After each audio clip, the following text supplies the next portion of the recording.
Good morning, good evening, good afternoon to everyone. Thank you for finding time to join us again today.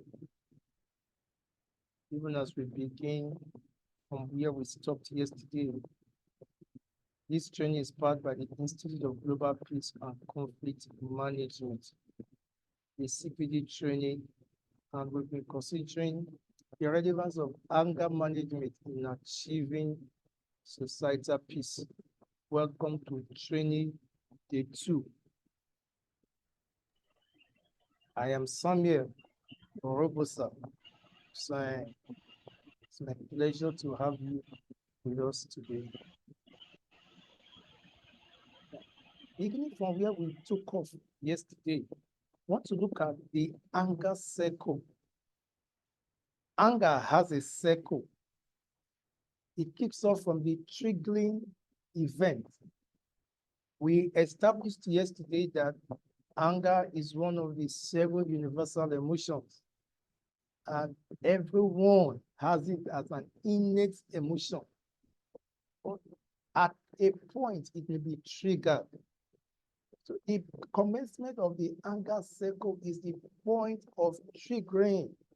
A situation or event may trigger anger, either a feeling of disrespect. And when anger has been triggered, it may lead to negative thoughts. Negative thoughts, irrational talk may occur as a result of the triggering event.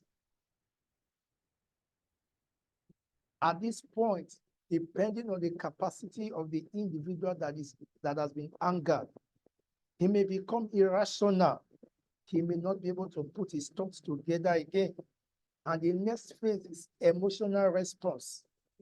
Emotional response has to do with negative thoughts leading to negative emotions, negative vibes.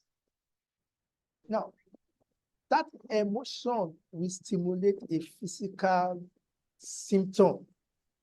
The body may begin to respond to the emotion that has been triggered. The heart rate may begin to beat fast. The individual may begin to shake. He may have to cleanse his feet.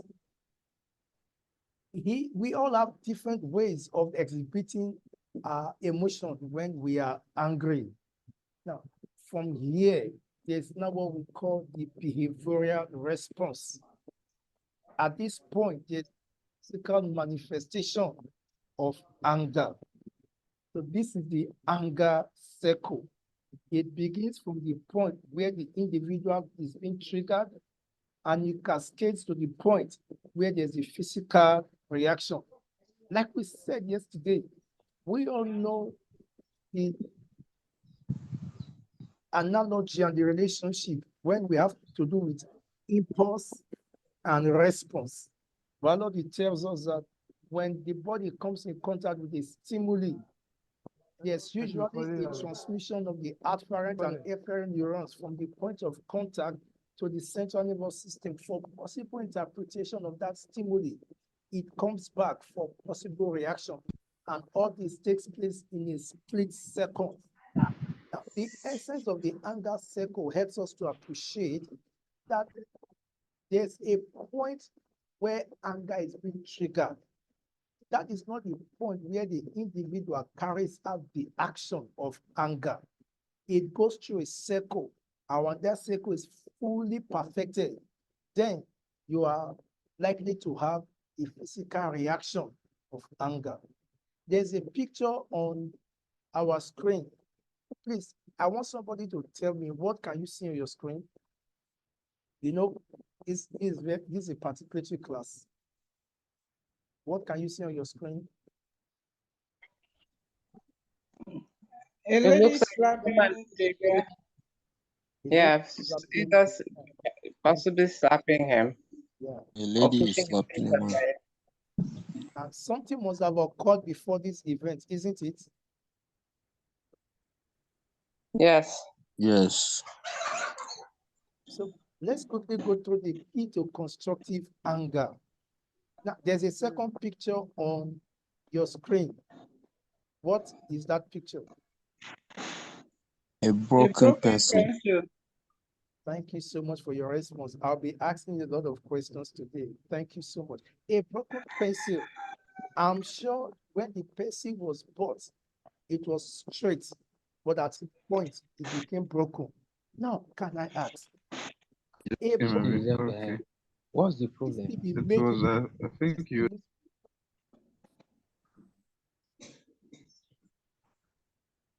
is a broken pencil still useful or it needs to be discarded? it's working now, right? Okay, now. Yeah. It can still be used. It can still be useful. Thank you so much for your response. Although broken, it can still be useful. Anger can easily initiate an unending cycle of violence. What begins so small may snowball into a monster of events. We have had instances whereby there's a little disagreement between individuals. It can be expanded to members of their family. And at the end of the day, there's a whole community engaged in conflict because of anger. At this point, the pencil is still useful. There must be a source of anger. Beginning, everything that it is has a beginning, has a starting point. And when anger begins, when it's being triggered, it gets to our emotion, and emotion comes up. At a point when we are hungry, we feel hungry. When we are tired, we have to sleep. When we are dizzy, we may decide to close our eyes. When we are thirsty, we may decide to go take water. But at some point, when you are hungry and you are not able to eat at that time, there's the need to hear that hunger. There's the need to starve, especially when it is not convenient for you to go take some food to eat. If you are on a journey and it becomes obvious you need to pee, looking around is not comfortable for you to pee. Some persons can hold themselves for hours until they get to the point where it will be easy for them to pee. In other words, when emotions erupt, when emotions are activated by capacity, by growth, by intellect, we are unable to satisfy that emotion based on the convenience of the circumstances. Emotion will always lead to reaction, but there's a gap between emotion and reaction. When emotion sets in, it doesn't go straight to reaction. The essence of this training is to make us understand that even when you are being triggered, when the anger emotion is being triggered, there's a possibility not to go straight to reaction. It can be punctured at the middle of the way. That is the essence of anger management. Mr. Kenneth, please mute your mic. Thank you so much. We can have a middle ground between when anger is triggered and the reaction we exhibit. And that is what anger management is all about. If we can disconnect, if we can break the cycle of anger, then we can manage it. When we are angry, it becomes so easy to say things that will hurt others. When we are angry, we throw off the gas. It becomes easy to do things we would have not done if we were in our right frame of mind. When angry, we always advocate, focus on the action and not on the actor. Focus on the issue and not on the person on the other side. Because most times when people get angry and they take on the person on the other end, they may cause more harm than good. At the end of it all, the issue has not been taken care of. Instead of having only one issue, we now have a compound issue. The girl slapped the young man according to our picture. Now, it has triggered a reaction. He must have felt pain. It is within his ability to slap her back. It is within his ability to walk away. It is within his ability to shout at her. It is within his ability to do many things. But this is the beauty of it all. When we are angry, the ability to explore, the ability to look before we leap becomes narrowed. The ability to look at options, to make choice of the way we are to react becomes narrow. Somebody said to me, an angry man is naturally myopic in nature because at that point, you don't have wide options on what to do. You are at the spur of the moment, reaction in line with the emotion that has been triggered is what comes to you. Now, I want us to quick watch this short video and you tell me the lesson you can make out of it.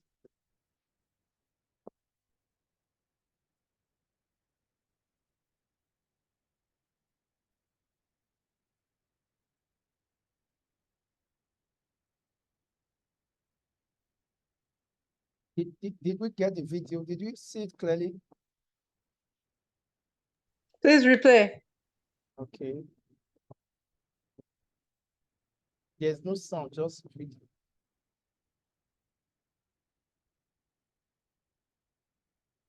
Yes, I got it. Thank you. You got it? Thank you so much.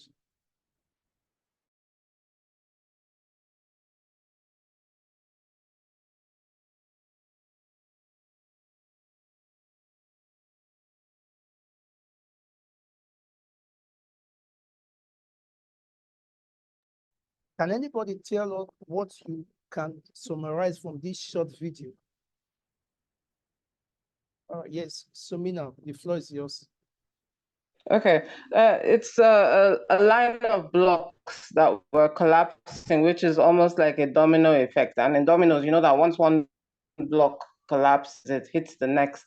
The hand in between was to stop that domino effect from continuing. So it's almost like a mitigation or a mitigating act. Thank you. Thank you so much, Sumina. Now, applying it to the focus of our discourse in this training. Is there a connection between this short clip and the subject of discourse? Is there a connection? Could you help me connect it?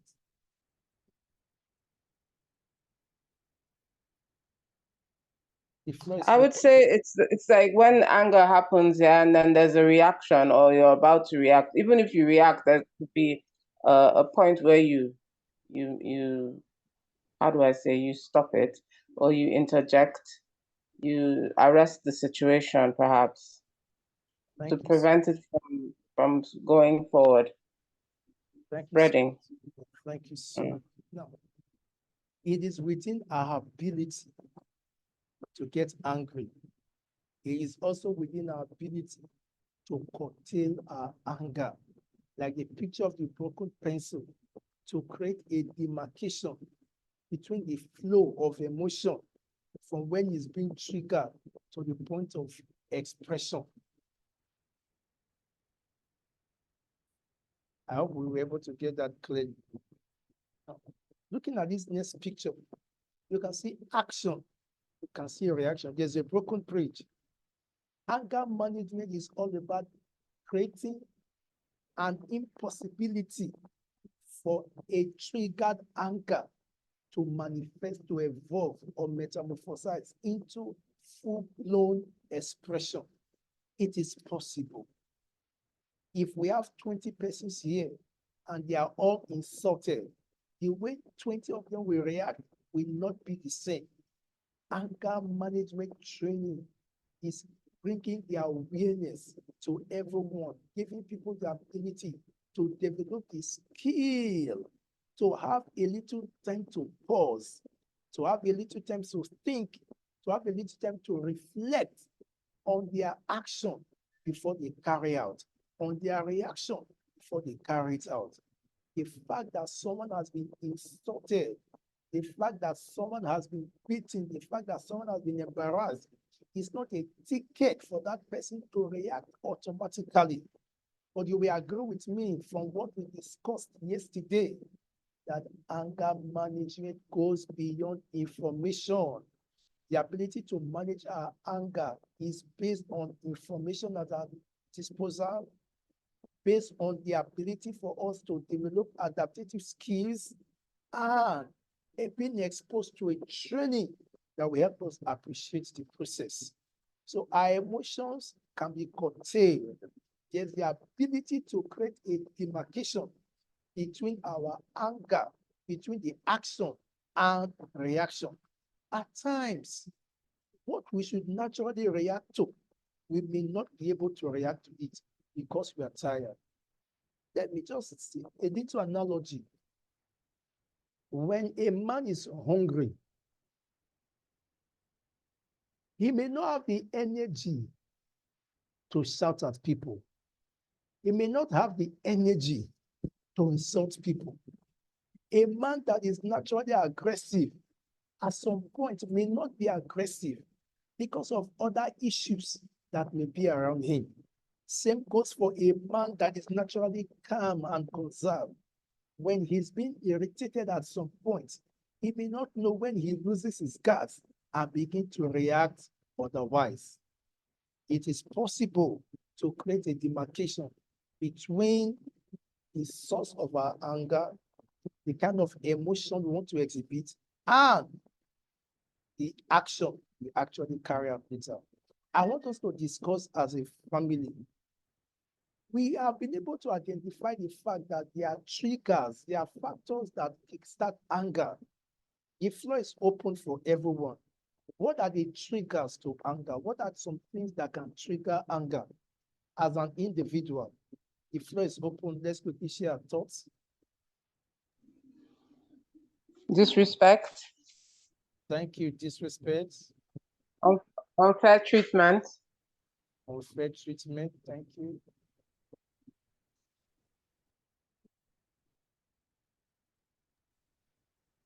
Dishonesty.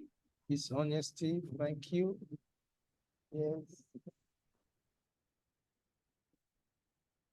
Do you have any other input?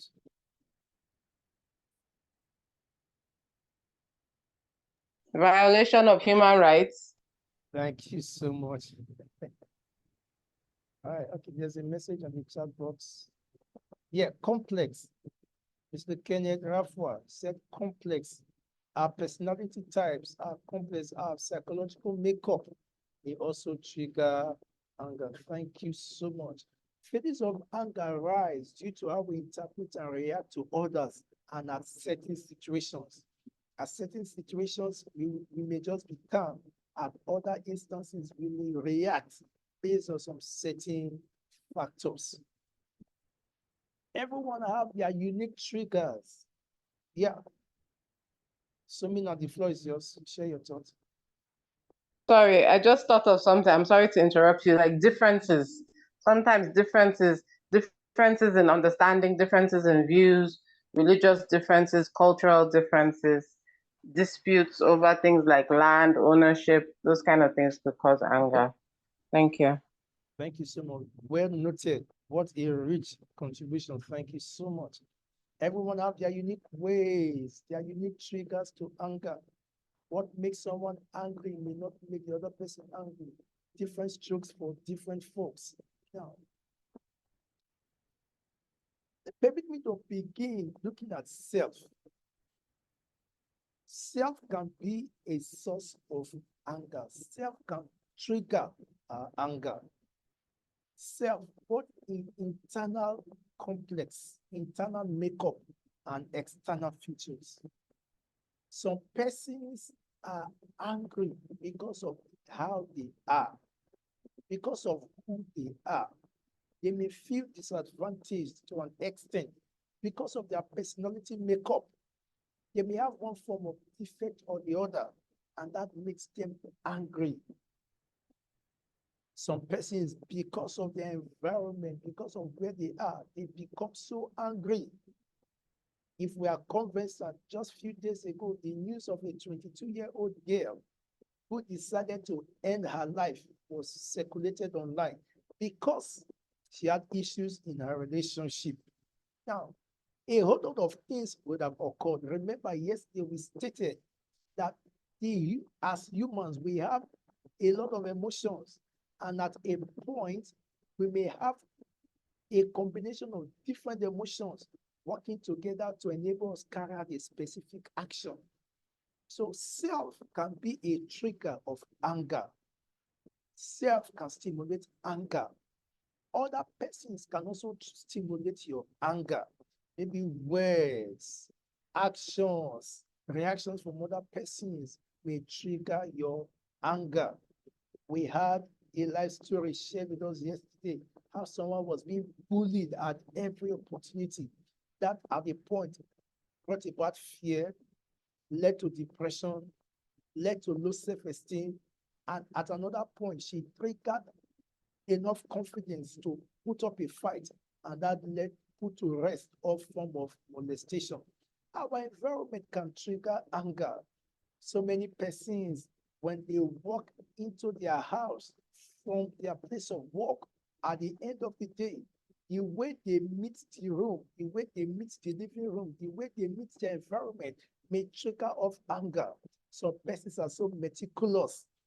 What they kept, the way they kept it, when they return back at the end of the day, it is easy for them to discover if someone touched it, and that may bring up a lot of anger. Our values differ. What an individual holds dear, another individual may not hold dear. Some persons value honesty, others may not value honesty. Some persons are naturally patient, others may not be patient. Some persons are so meticulous in their dealings. When we differ in the things we value, it may be impossible for us to move together without friction. Many times when we set goals for ourselves, and at the end of the day, we are unable to achieve these goals, anger may set in. When we are unable to achieve our planned expectations, anger is setting. When some persons are under pressure, they may become angry. If you look at the resume of some persons, they'll tell you, I can work under intense pressure. It is one thing to have it stated in your resume. It's one thing to have it stated in your CV. It's another thing for you to actually exhibit it. Some persons, once they are under pressure, they are disorganized.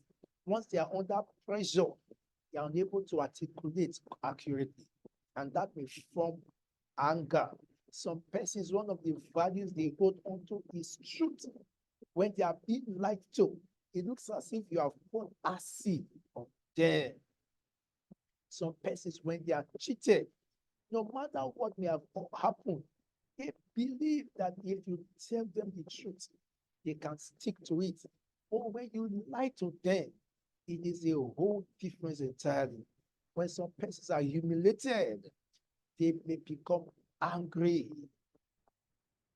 When things do not go the way we plan, we may become angry. Like Sumina said earlier, when someone is being misunderstood, when someone's point of view is not properly captured by another person, when our perception differ, when I'm saying 6 and you are saying a 9, that may trigger anger. Some persons do not have the ability to tolerate others that do not share the same thought with them. When some persons are helpless, they may become angry. When they do not know what to do, they may become angry. When the resources at our disposal is limited, some persons may become angry. When we suffer loss, some persons may become angry and disorganized. I had the opportunity of intervening in a dispute. Someone suffered loss, and because of the grief he was going through, he was unable to discharge some of the duties assigned to him, and that led to an organizational loss at a bigger scale. When he was called upon, he stated that he was being grieved, he was feeling remorse. At that point, he was not psychologically balanced because of the loss he had suffered. Now, the person he was speaking to smiled at him and said, to what extent you suffer loss? And when he revealed to him, this is the amount of money I lost, the person who was speaking to laughed and told him, I was in a bigger mess than you were, but it didn't show. Why? Because they differ. Now, it may sound so funny when others progress, some persons may become angry. It may look funny, but it is true. Some persons get angry when others progress. Some persons get angry when others are promoted. Some persons get angry when others are preferred to them. It's funny, but it is a source of anger. Now, permit me to quickly look at the questionnaire. I hope we've been able to submit our questionnaire, right?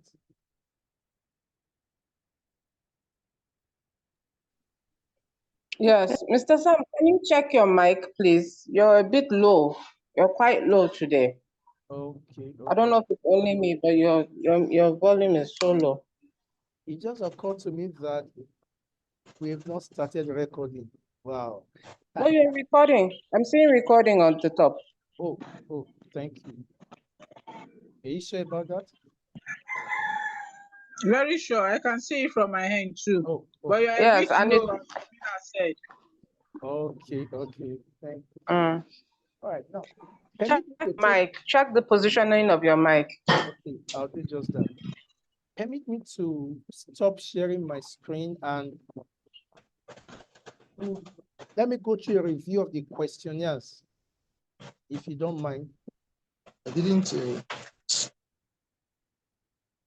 I couldn't go ahead and that.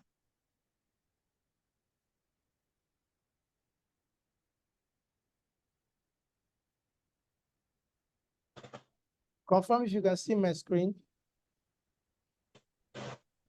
I can see it. Thank you.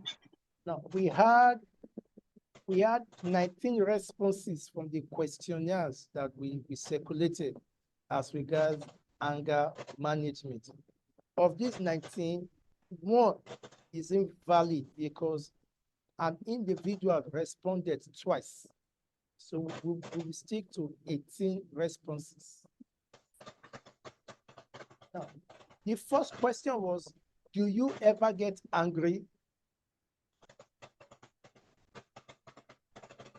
We had 94.9.4% of persons that stated that they get angry.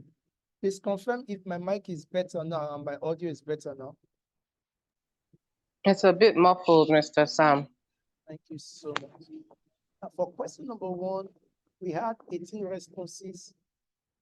94.9% said, wow, yes, I do get angry. But a little percent said, no, I don't get angry. That's fair enough. Do you get angry easily? We had two major responses. 77.8% agree that they don't get angry easily. 22.2% said, yes, I get angry easily. It therefore means from the population that went through this survey, we have a higher percent of those that do not get angry easily. And we have a lower percent of those that get angry easily. That is great. Now, the other question is, do you react when you are angry? Do you react when you are angry? 16.7% said, yes, I react when I'm angry. I don't pretend. I show forth my emotion. 33.3% said, no, I don't react when I'm angry. It's either they ignore the anger or they are incubating it for a future time to express it. We had 50% of participants saying, sometimes I react, sometimes I do not react. Now, the next question we looked at is, what is the duration of your anger? We got two basic responses. 66.7% of respondents said, my anger duration is quite short. I get angry, but it's for a short time. Now, while 33.3% of respondents said it depends on my mood. So their mood determines if their anger will last, if their anger will not last. Now, funny enough, nobody agreed that their anger lasts for long. We had more percentage that said it's quite short, while the other part said, depends on my mood. Now, when you are angry, are you able to speak? 26.3% said yes. When I'm angry, I speak. 68.4% said sometimes I may speak when I'm angry. I may not speak when I'm angry. A very minute percent said, no, I don't speak.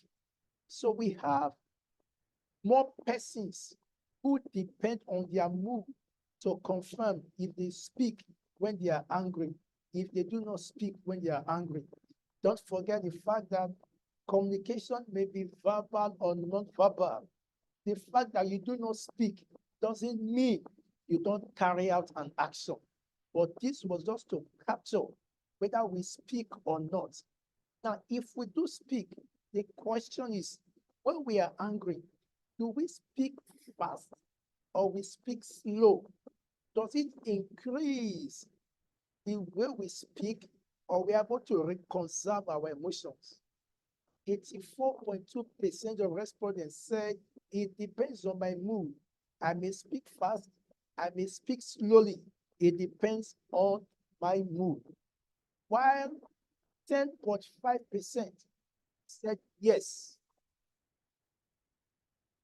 You have to wait when you wait. Please do well to rename your device.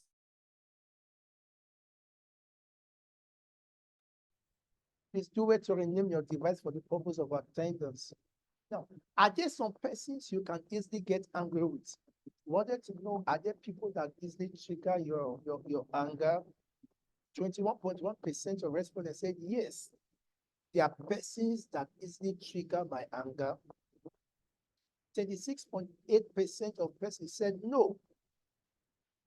I don't have bias against anybody. There's nobody that is a candidate of my anger.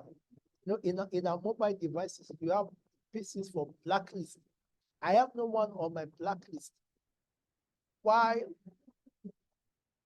42.1 said I can't tell. There are some persons I may not be able to tell.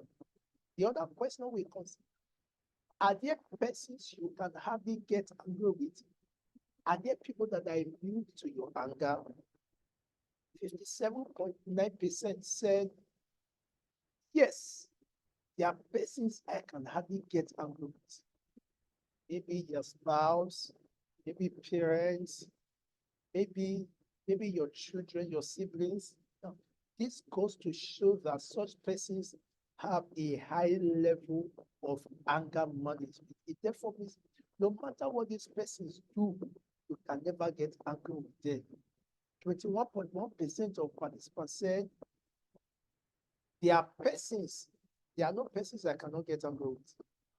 While 21.1% also said, I can't tell for now, they are not sure. The other question, when expressed, what is the intensity of your anger? Now, funny enough, nobody agreed that they have aggressive anger.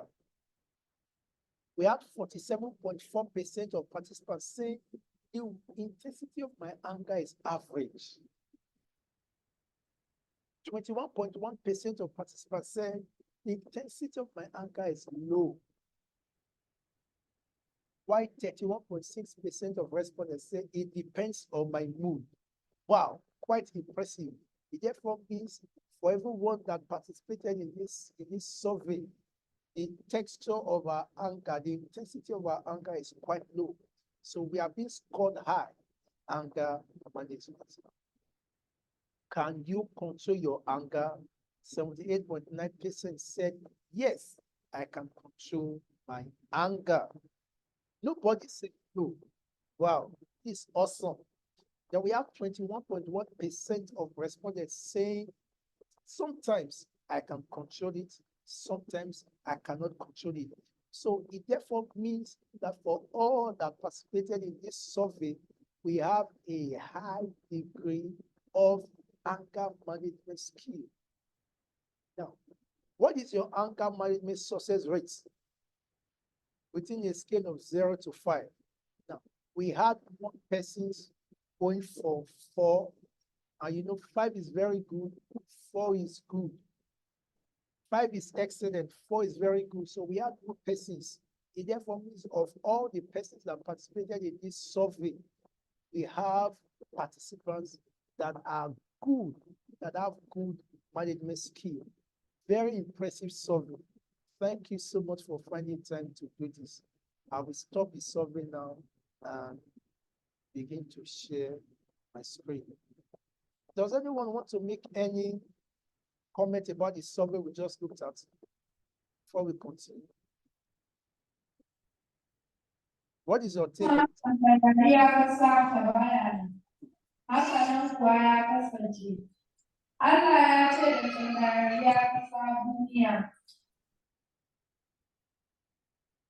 Please permit me to confirm, is anyone willing to share your thoughts, observations concerning the survey we just discussed?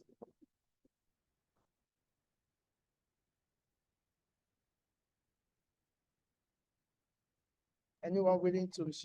Yes, please. Sarah, please go ahead. What is your take on the survey? Hello, good evening. Thank you, Mr. Samuel, for the opportunity.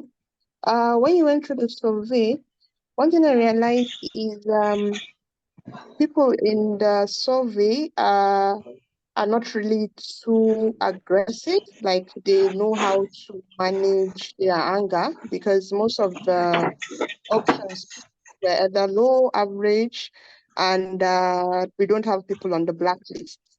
So because there are some instances when you do surveys like that, you get people that are having issues with rage, and controlling is a problem because they get angry easily and things like that. But going through the survey you just did, I think this group is having people that can manage anger and not really they flare up or they move on to rage.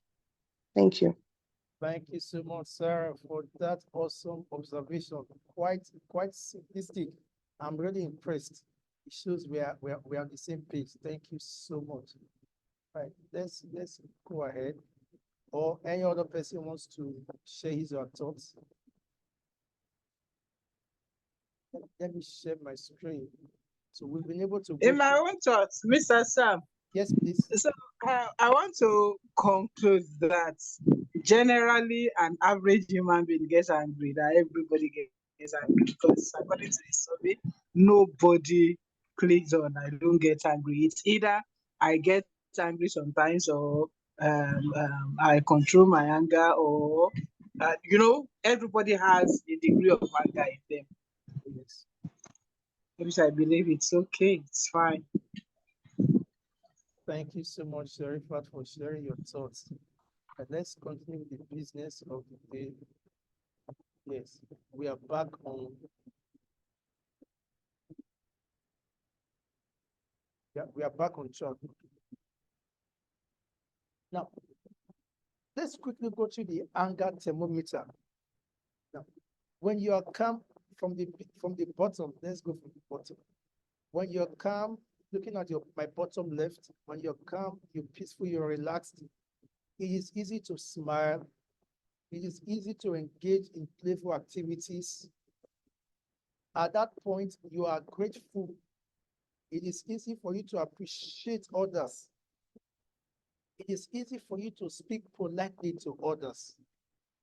It is easy for you to be coordinated and take steps that will enable achieve your goal.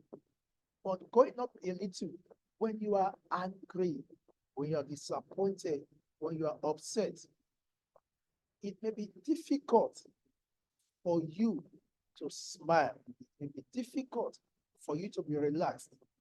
there's a tendency for you to raise your voice. You may begin to roll your eyes. You may begin to sigh because you'll be disappointed.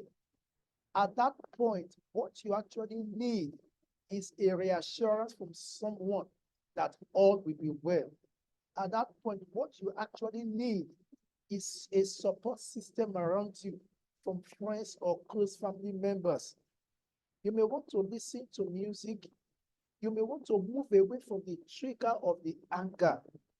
Whatever suits you best. Remember, we said different strokes from different folks.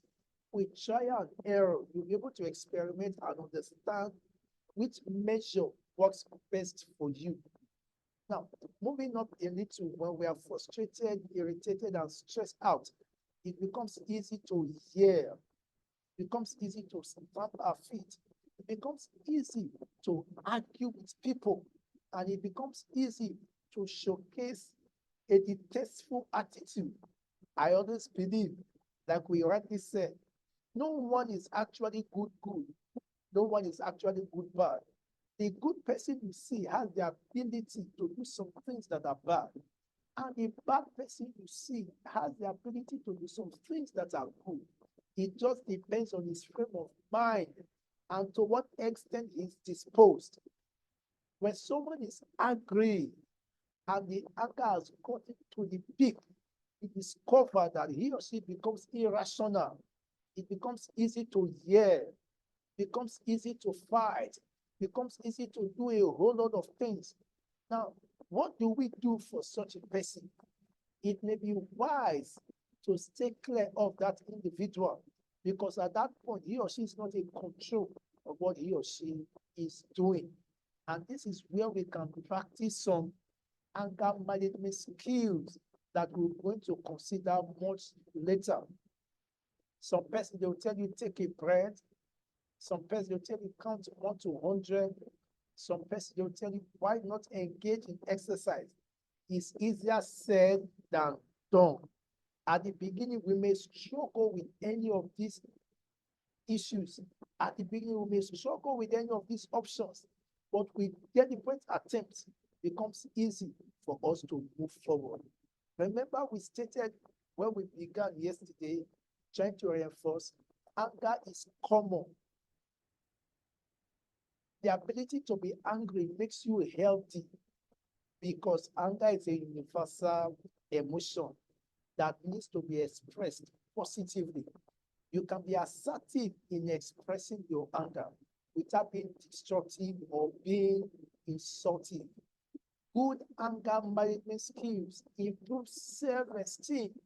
When you're able to manage your anger efficiently, it improves your self-esteem.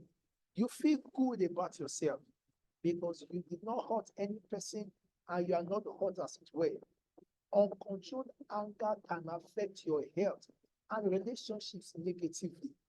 Many relationships have been battered because one party has the inability to manage his or her anger. Is it a crime to get angry? No, it's not a crime.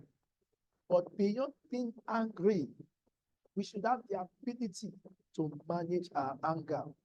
Anger is one of the basic emotions. The same way we feel hungry, the same way we feel sleepy, that is how we may likely feel angry at some point. But we should be able to manage the anger positively.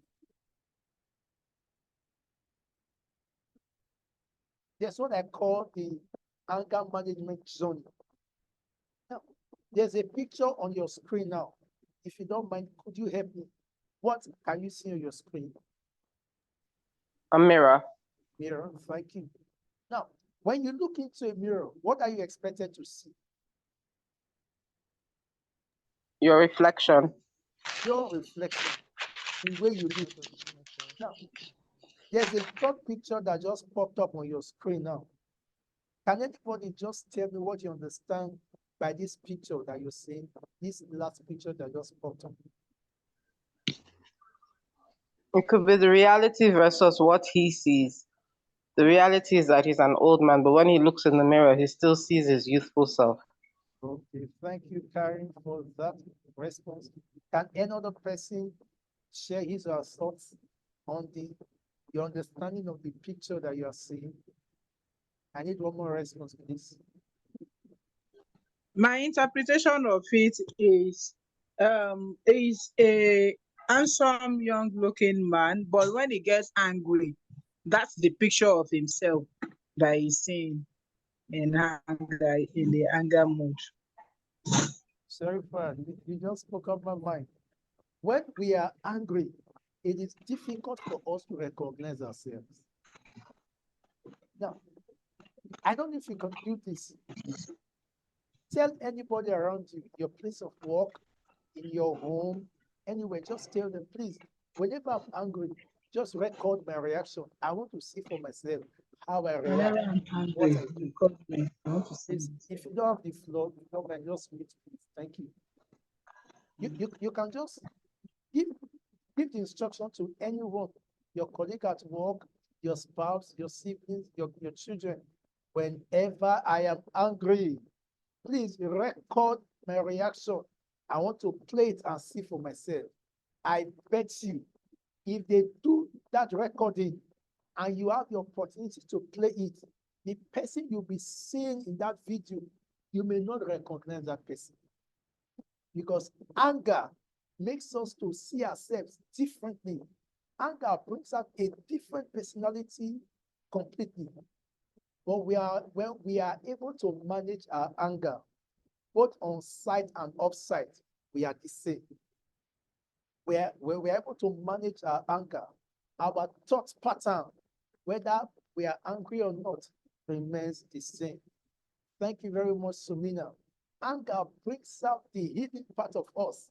We know women, we do a lot of makeup. Even men these days, they do makeup, trying to hide some things, and make you pretty and beautiful, making you look presentable. But when you are angry, it brings out, permit me to say, the unpleasant side of you. Anger management, it helps us to be true to ourselves, whether we are angry or whether we are not angry. There are some persons when they are hungry, they are so disorganized, they lose self-control, they can do and undo until they're able to satisfy themselves. By some persons, even when they are hungry, they've been able to master the ability to stay put. Yeah, when you go online and you watch the royal guards in Britain, there's something so amazing about them. They are like statues. They are in that position, come rain, come sun, until they are asked to leave. Those in the military, they move by command. Once they're on the parade, whether you are tired or not, you stay there. If anything is thinking you, you remain there because they've developed the skill that will enable them to function in that life. Anger management is all about getting the skill that will enable you to be true to yourself. That will enable you to be true to yourself. Whether you are angry or you are not angry, anger management gives you the ability to have a stabilized reaction so you are predictable. One of my mentors has this to say whenever we are in a training: the best words we live to regret ever say are the words we say when we are angry. True or false? Is this true? In most cases, yes. Most cases. Never forget that you may never have control over the actions of others. At best, you can only have control over your reaction. Many times we always ask ourselves, why did he not act this way? Why did she not act this way? Why did he not do this? Why did she not do this? Don't forget, you may never have control over the actions of others. They are liberty to act in the way they deem best, but you can have control over your reaction. So regardless of what they do, regardless of how they operate, regardless of what they say, the onus is on your part to do the needful and not allow the actions of others determine your reaction at all times. If people discover that You are susceptible to their actions. Then be ready to get angry all the time because someone can just tell himself, I want to make Mr. Dagbaja angry.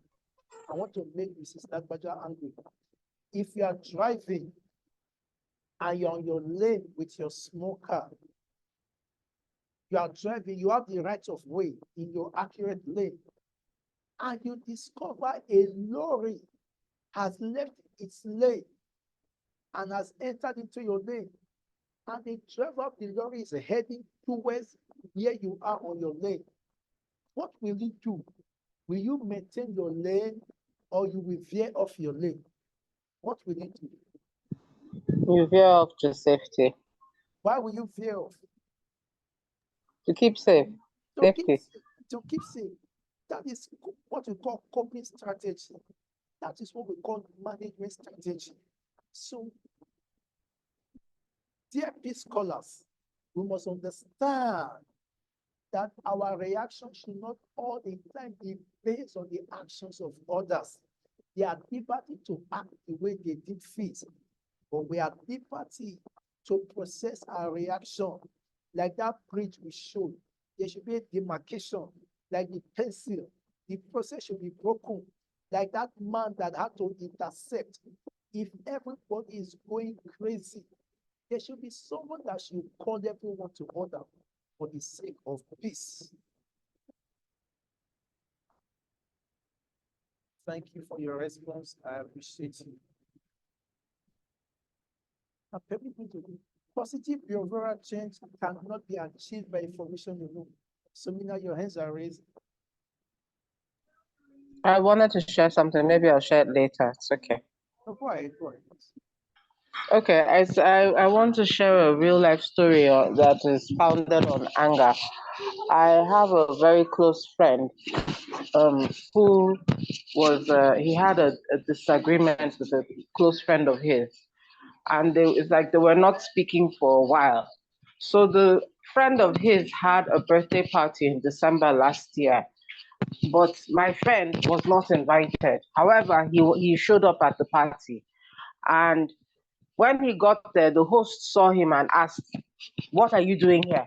You know, and for the sake of peace and maybe out of embarrassment, my friend just walked away to another corner. Can you hear me? Yes. Are you hearing me? Okay. So my friend moved away to another corner, and then the host of the party, who was his friend, but they were, they were not in good terms, followed him to where he had moved to and confronted him again. And my friend still didn't say anything. And then this guy punched him. He fell, hit his head on a block, and went unconscious 2 days after he died. This is my own friend who died. He died in December, it was even around his birthday, around the 31st of December. So the guy who killed him accidentally, we call this manslaughter, I believe. He had to be apprehended, and all of that. And from what we were told, there's been a lot of regret.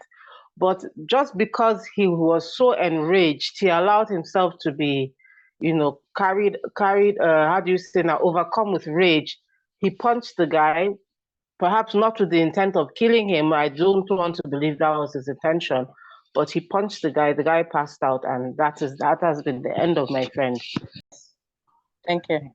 Thank you for that short story that brought to the fore the need for us to be able to do the needful as far as containing our anger. I'm sure that the host of the party had the right to be angry. We all must understand this. We have the right to be angry. We have the right to stay angry.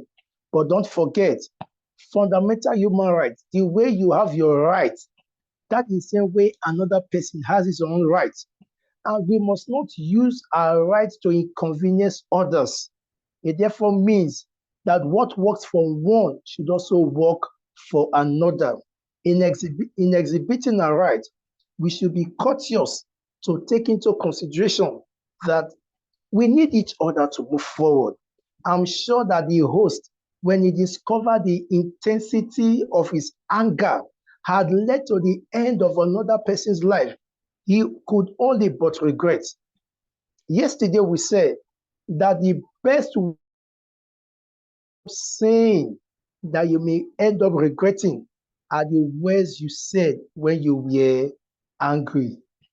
You may not have control over the actions of others. At best, you only have control over your own action.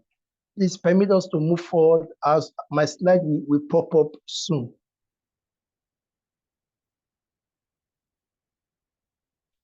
Behavioral change cannot be achieved by information alone. We stated this yesterday.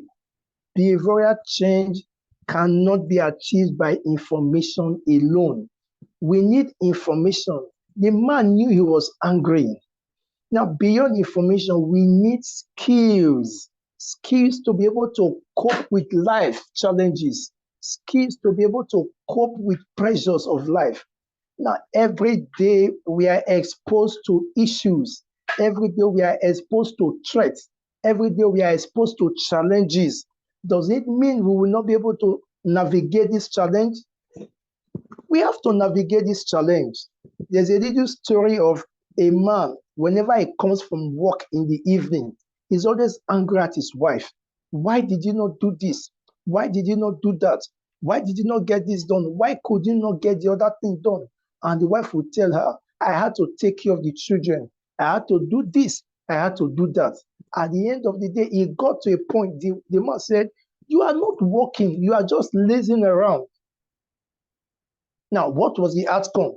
The man now said, I think I may have to stay at home while you go do my work. And let me see what has been making it difficult for you to do the needful. Now, on a particular day, there was a switch. The man had to stay at home and allow the woman to go to work. He could not stay till the end of the day. He had to appeal to her to come and rescue him. Why? Because he now understood what she was going through. Don't forget, we all have a perception. We have the right to be angry. Okay, my slide is back now.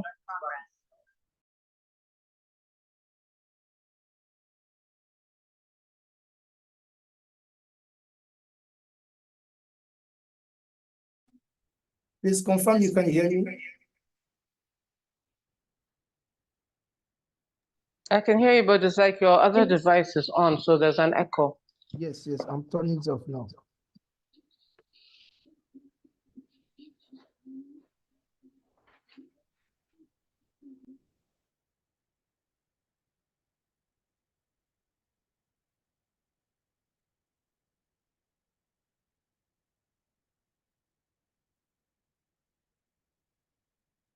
All right. The echo has been taken care of. If you don't mind, let me quickly share my screen so we'll begin from where we left off. Apologies, please. Can you see my screen now? Yes. Thank you so very much. Now, the positive behavioral change cannot be achieved by information alone.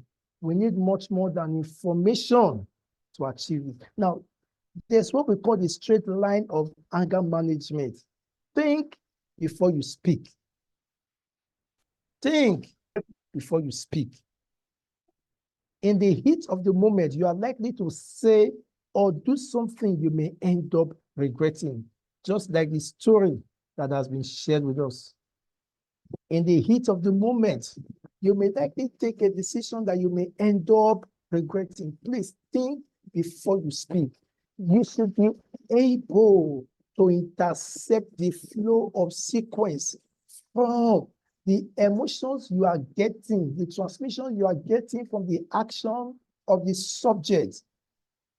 Intercept that transmission, making it unable to have an unchecked flow from the emotional state to the reaction state.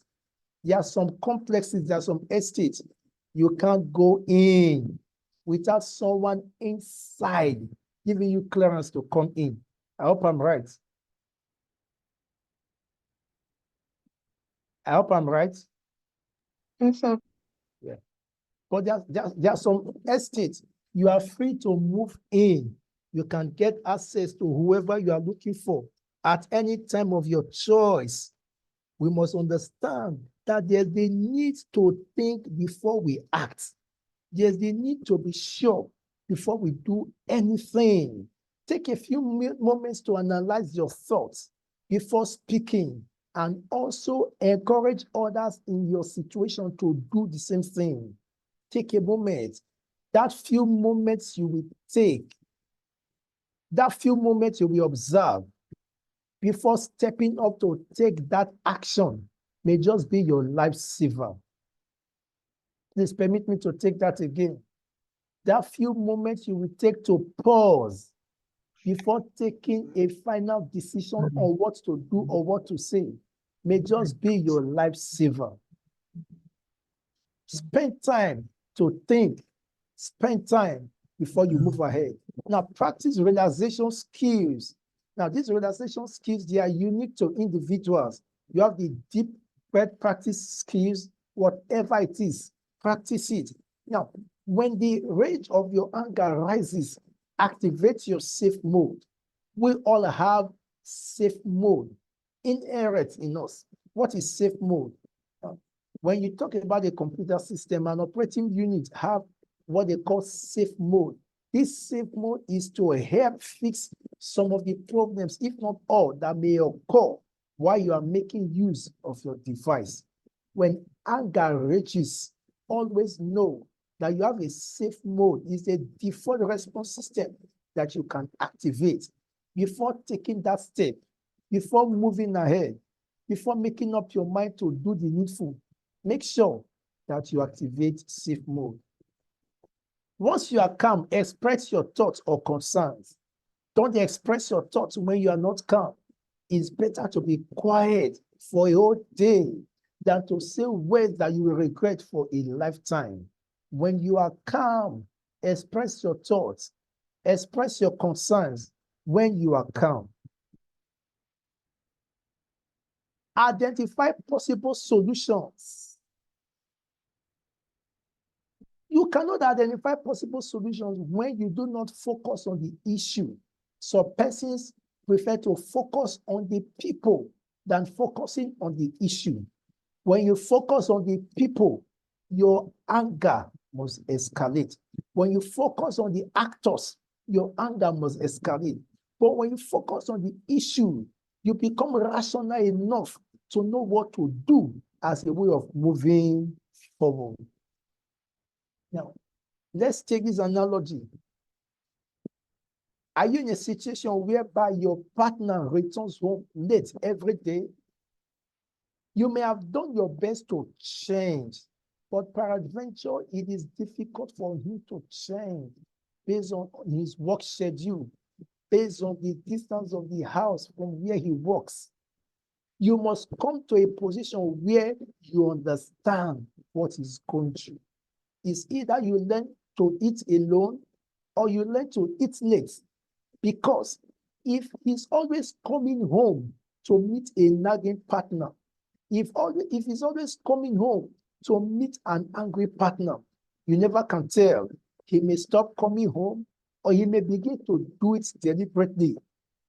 We must be realistic about what we cannot change.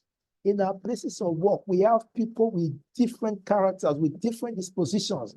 We cannot change everyone. We cannot dictate for everyone. We don't have control over the reactions of every person. We must be realistic about the things we cannot change. And we must remind ourselves that anger will not fix anything. Instead, anger can only make things get worse. Stick with the I statements. Take responsibility when you are angry. Criticizing others or blaming others may only end up increasing the tension. Use I statements. Now, when you are angry, you can say thus, I am upset that you left the table without offering to help with the dishes.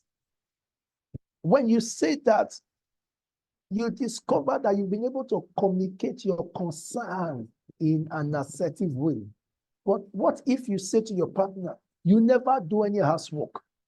That accusation may bring a counter accusation. That anger accusation can lead to arguments. And you know what? You never can control where it will lead to. So one of the ways of managing anger is being specific, being respectful, and always take responsibility for everything that has occurred. Somebody said to me, when you say sorry to another person, it doesn't mean that you are wrong and the person is right. It only means you are more mature than that person and you desire peace instead of trouble. Why? Because anger hurts the host even more than the object on which is being generated. Forgiving someone who has offended you may even help both of you to learn from the situation on how to move forward. People will always offend you. You will always offend people. You will always be angry at others. Other persons will always be angry with you. But in the stage of anger, we can form a formidable force to seek on how we can overcome such an issues over and over again. There may be the need for you to use sense of humor to bring about a de-escalation of escalated anger. It may not work all the time, but please, where appropriate, you can skillfully introduce humor just to douse tension. And to an extent, this may work. Some persons may not be the direct cause of the issue. Imagine you have an issue with your boss, your superior at work. You are handicapped. You cannot express yourself because you've been offended. Now, coming home, many men may, through transfer aggression, use their wives as a punching bag. Many men may use their children as a punching bag. You discover in such a situation, the origin of the anger is out there at the office. Because they could not express their anger, they come home and on anybody that is subordinate to them, they unleash mayhem. We should be well guided to avoid transfer aggression. Some persons are helpless at the source of their anger, and they may want to find relief in other persons. Learning how to control your anger can be challenging. It may be complex, but it is necessary. Like we stated yesterday, it is not a walk in the park. It must be consistent. It must be deliberate. We must be committed to the process of anger management until we're able to identify the best ways that suit us in the process of mitigating our anger. We must learn to seek for help when it becomes obvious that the issues at stake are bigger than us. We should learn to seek for help. Remember, we discussed yesterday visiting a counselor, visiting a psychologist. They can take you through skills, through modules that will help you mitigate your anger. TLP scholars, we must master what triggers our anger. We must learn from past experiences. Like the illustration shared by Somina regarding her friend, I am so sure that at another instance, he will have to coin a different way of expressing his anger at somebody else because of the experience he has had. Let us learn from the experience of others. Let us also learn from our experience. It is needful for us to do the needful. And what is the needful? Looking for ways to exhibit our anger in a way that will not affect others. Recognizing anger, it is possible for some persons to be able to tell when another is angry from facial expression. The eyebrows may be put down, the eyes may be opened, and maybe the lips may be pressed together. Some persons, when they are angry, it is very easy to tell because of their facial expression. While for other persons, their vocal expression will change. If there's someone that you are so close to, when you speak with the person on phone, it may be easy to tell the mood of that person. Either the person is happy or the person is angry. Now, looking at the facial expression of this picture, it is obvious that this man is angry. Some persons may want to expand the pie. He may be afraid. but it is obvious this is not his real face, according to Emanuela of Angel Comedy. This is not his real face. What may have gone wrong? Some persons, when they are angry, you can tell. Some persons, when they are angry, you may not be able to tell. But remember, the angry face of a man is different from his actual face when he's not angry. So when we are dealing with people, when we are communing with people, we should be rational enough to know when to approach people. There's a way you approach someone in a particular state that you'll be able to get what you desire. There's a way you will approach someone in a particular state. Instead of getting an approval, you may get what? Rejection. So anger management goes beyond you being able to manage your anger. It also extends to you being able to understand the emotional state of people and know how to relate to them and know how to relate to them. I'm so sure, still making reference to the story we had, if that young man knew that moving from that spot in the birthday party to a different spot will end his life, he would have just taken a walk and left completely. Somebody said, when you are driving, you drive yourself and you drive others. You don't assume that they are seeing you. You don't conclude that they are seeing you. You must be discreet enough to note that your senses must be wide open. That is what anger management is. If you can control your anger, you may be dealing with somebody else that may not be able to control his or her anger. It therefore means that wisdom demands that you should be able to scale, take time to understand the persons you are dealing with. There are some persons, they walk up to you.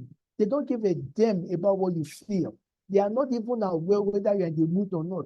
They just walk up to you and begin to speak with you as peace scholars, as men and women that have credible skills in anger management. The onus rests on us to be able to put others into consideration, know when to meet them, know when to speak with them, know when to talk to them. Please permit me to say this. It has been said that when a woman needs a particular favor from her husband, there's a way she acts, there's a way she behaves to put him in the mood, to make it difficult for him to say no to their request. Although this does not apply to all men, but women are good at what they do. Same thing applies. You are conscious of yourself. You are so conscious of others. We talked about a personality disorder yesterday. There are people that pick on everything somebody does. Let me share a short story with you. Two men were arguing about a certain thing.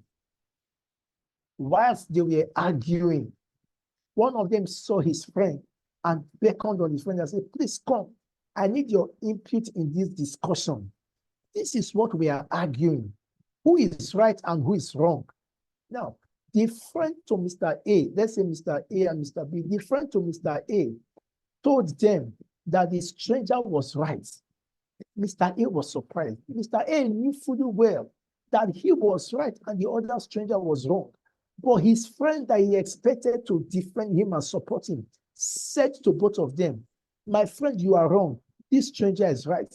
The stranger was happy and walked away. Mr. A became angry. Why could you not support me? Why did you not defend me? Why did you not tell the truth? And he said to him, if I offend you, you are my friend. I can apologize to you, make amends with you. And at the end of the day, our friendship will still be intact. But if I offend the other person, I don't know him from Adam. He may go away with an impression that I'm bad, and I may never have the opportunity to reconcile with him. It may sound funny.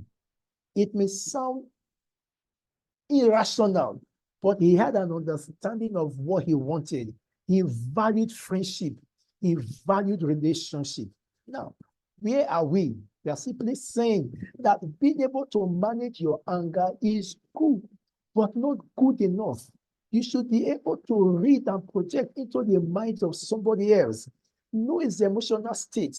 See if you can, through emotional intelligence, decode his reaction. There are some persons at some point they want to be left alone. At other points, they want to relate with others. We should be able to understand the psychological makeup of the people we deal with in order for us to maximize relationship. I have worked with a particular boss. My boss will tell you, I don't need to like you to work with you. I don't need to hate you to work with you.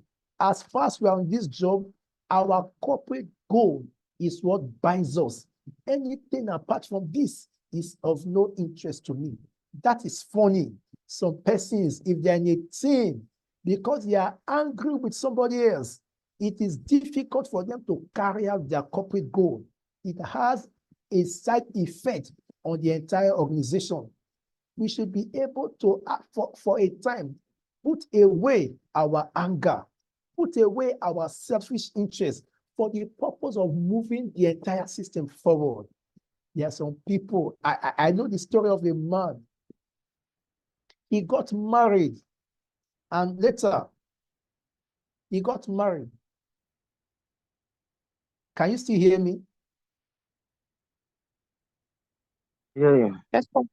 Okay, thank you so much. I thought I was all alone. I knew of a man. He became a grandfather, having been married. And for 36 years, they all knew that he was deaf. He could not hear. They all knew he could not express himself because he was deaf based on the conclusion of his wife and his children. He had been married for 36 years. And do you know the shocking story? A time came, he met with a friend of his and they got talking. They got talking at a particular location. The son walked in. He never expected that the son would come in. The son walked in and met his father speaking with a guest. The son was shocked and he picked up his phone, called his mother. Daddy speaks, daddy hears, daddy is conversing with a man. And the mother the wife of the man ran down and they observed him from a point and saw that he was speaking with somebody. They could not believe it. This was a man that had been dead for 36 years. And they rushed to him and discovered that they caught him in the act. Do you know the truth? The man could hear. The man could speak. But he discovered that he got married to a nagging wife. And she will always nag and nag and nag over every little thing. So the best way to maintain peace in the home was to pretend as if he could not hear. Knowing that he was deaf, it reduced the way the wife was nagging. For 36 years, this man had the skill to act like a deaf man, just for the sake of peace in his home. It may look funny. You may have your sides to the story. It therefore means there's no price that we cannot pay for peace if it means letting go of our rights when it comes to anger management. Some persons, when they are angry, they cannot maintain their normal tone. In the survey we did, it was awesome to note that when most persons are angry, they can still maintain their normal tone. For some, they cannot maintain their normal tone when they are angry. Now, some persons, they begin to feel hot, some sweat, some begin to have a kind of tension when they are angry. Others, you discover that they become inflated. They puff up their chest. They appear larger than life when they are angry. Now, permit me to ask this question. I need your input at this point. You have set up a meeting for your friend, and your friend arrived 30 minutes late for the meeting. Will you be angry at your friend for coming late? Please, I need your response. Good evening. I will not be angry because I don't know the reason why he or she was late. I would rather ask questions. If the response is not tenable, then I could show my displeasure, but not to the extent of getting angry. Thank you, Oluwaseun. Any other response? Will you be angry? Somina, please go ahead.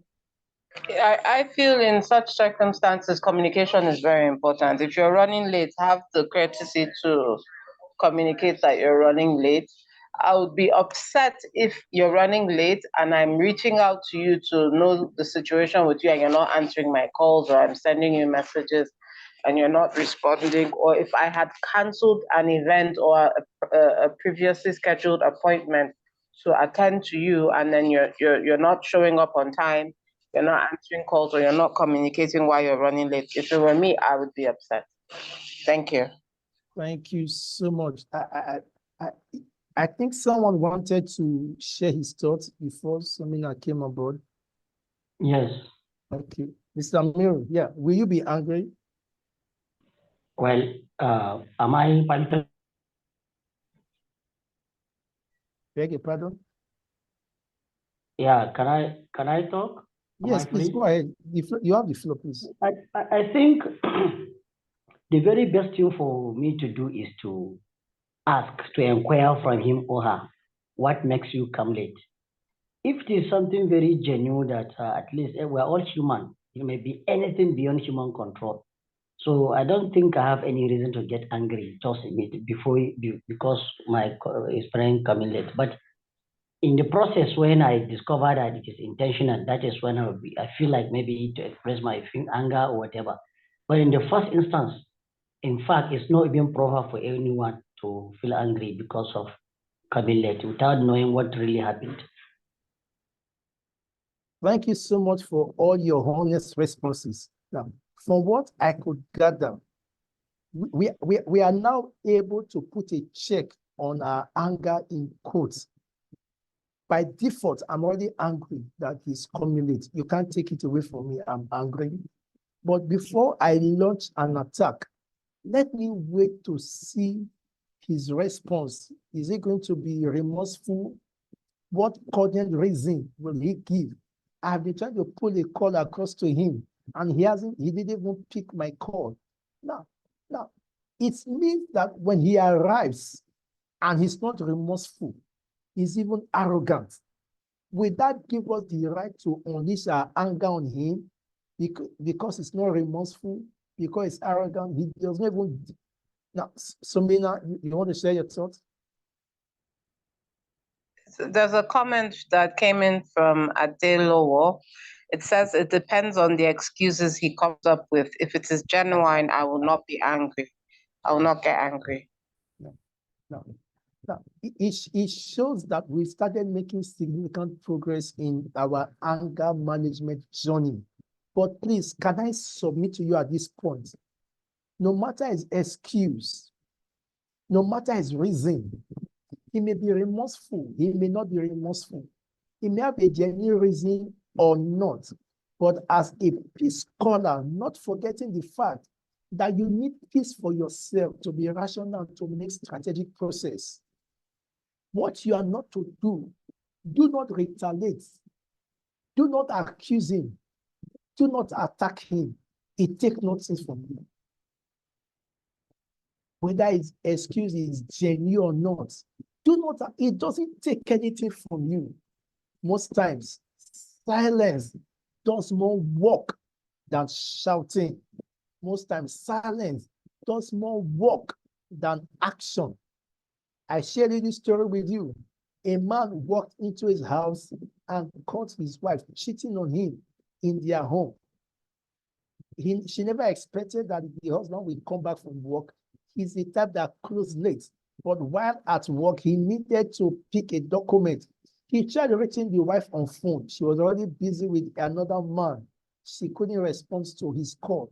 So he had to drive to the house, enter the house. They didn't bother securing the locks in the door because nobody could have come. He met the wife and another man having fun. He didn't see anything. He didn't do anything. He picked his document and went back to work. The woman was scared. She felt as if the ground she opened for her to be swallowed up along the line. The man came back from work in the evening, hugged her and asked her, please, can you give me my food? She was shocked. First day, he didn't say anything. The second day, he got dressed in the morning, went to work, gave her a peck and left for work. He came back the second day. He didn't bring up the topic. The woman became sick. The wife became sick. What is this man planning? Is he planning to punish me? Is he planning to poison me? Or has he gone to the village to report me? 4 days, 5 days, the man did not say anything. She had to pack up her bag and she left by herself. Before the husband came from work after the 5th day, he didn't meet his wife at home. He had to call her. She didn't pick his call. He called one of her friends, and the friend to the wife said, your wife is in my place. Your wife has been scared. You caught her cheating, and you didn't see anything to her for 5 days. What kind of man are you? It shows that you are planning something against her. I will stop here for want of time. You must not base your reaction on the actions of others. Your friend may give you a genuine excuse, but make up your mind to have a stable life. Nobody should have the key to your emotion. Nobody should have the remote to your emotion. Some persons, people know what makes them angry. So whenever they want them to be angry, they know what to do. They know what to say. Once you say this to him, he will get angry. Once you do this to her, she will get angry. We must get to a point where we are in charge of our emotions. We must get to a point where we are in charge of our reaction. If I choose to quarrel with him, will it add advantage to me? If I choose not to quarrel with him, will it make me disadvantaged? It is a higher level of personality build-up. When you keep reminding people of their wrong, they may activate and strengthen their defenses and build up anger against you. Most times, silence may just be what will do the magic. Imagine I'm saying to him, you were inconsiderate to keep me waiting.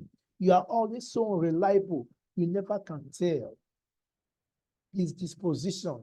It may be deliberate, it may not be deliberate, but the way we comport ourselves, especially in issues that are controversial, goes a long way in telling others how matured we are. Goes a long way in telling others to what extent we've been able to move forward. If your friend arrives 30 minutes after a meeting, what are you supposed to do? What will you say to him when he finally arrives? What to do? Address the person's actions and not his personality.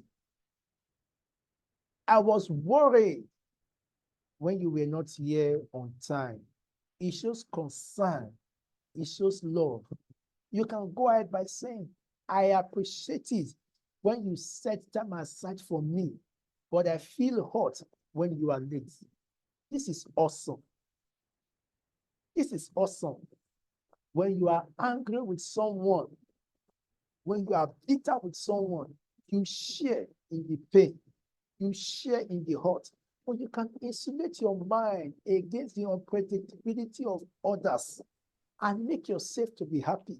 I once said to somebody, nobody has the right to make you happy. Nobody should have the right to make you sad. It should not be without your permission. It should not be without your approval. You are not happy that your friend came late. You can say, I was worried when you were not here on time. And the person may now open up. Don't forget, when you show understanding and love, it makes it easier to win the heart of others. Anger management is not an activity that we can just jump into. Anger management is a part that we must walk into. Some persons go to the extent of taking note of all the activities during the day. Many persons, you return from work, you take your meal, you shower, you go to bed, you sleep up. The next day, you jump up. Some persons, before they sleep, they take out time to reflect on all what they have done the day, what they said to people, what they did to people. Is there a better way I could have done this? Did I react well to Mr. A? Did I speak well to Mr. B? Am I sure I got him right? They take time to analyze what they have done and they come up with the resolve on a better way of living. Don't forget, we cannot change our outcome if we keep on doing the same thing we've been doing the same way. The need for training and retraining is crucial in anger management. We must keep at it until we get good with it. The goal of anger management is not to prevent you from being angry, but to reduce both the emotional feelings and the psychological arousal that anger causes. Anger management is towards self and towards others. You can manage your anger and help others manage their anger in a way that will not get to you. Anger management can be towards superiors and towards subordinates. You need to manage how you express your anger to your superiors. Some persons are so loyal to their superiors because they are handicapped. They have nothing to do to them up there. But when they now come to their subordinates, they are aggressive. Anger management should make you consistent in your dealing with both your superiors and your subordinates. Flowing from this discussion, please permit me to ask one or two persons, having gone through this training of anger management, how do you think we can sustain peace in our society? The floor is yours. Please share your thoughts. How can we sustain peace? How can we achieve peace in our society? It is one thing to achieve, it's another thing to sustain. Please, I would love to hear your thoughts.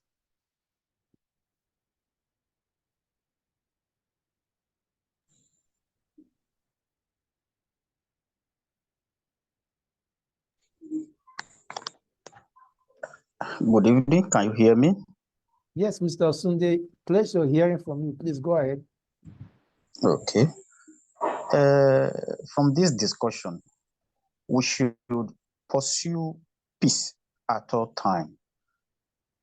Once we have that at the back of our mind, that our goal is to make peace, our goal is to pursue peace with every person we deal with in our day-to-day activity, it will help our associates.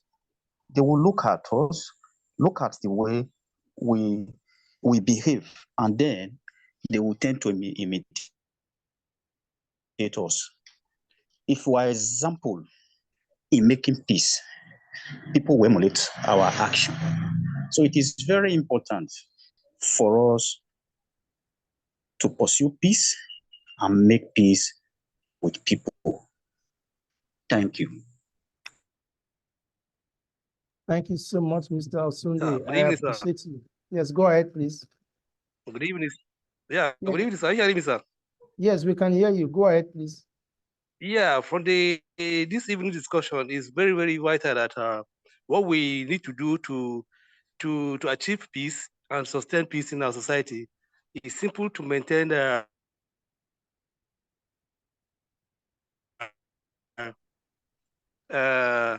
this anger management. I think there will be peace in everything we do. That's all. Thank you, Mr. Godwin Akbar. I appreciate you. Samina, please, the floor is yours. Okay, thank you, Mr. Sam. For me, I think one way to ensure we have peace or to achieve peace is to respect diversity. One way in which conflict arises is diversity. When people come from diverse backgrounds, diverse beliefs, diverse ways of seeing things, points of view, that diversity in itself creates conflict. Even though they say there's strength in diversity, it can also give rise to conflict, because if one person's orientation is different from yours, it can give rise to, conflict, maybe you getting upset when certain things are not done in your own way and stuff like that. So it's all about being more empathetic. We should show empathy. We should show respect, patience.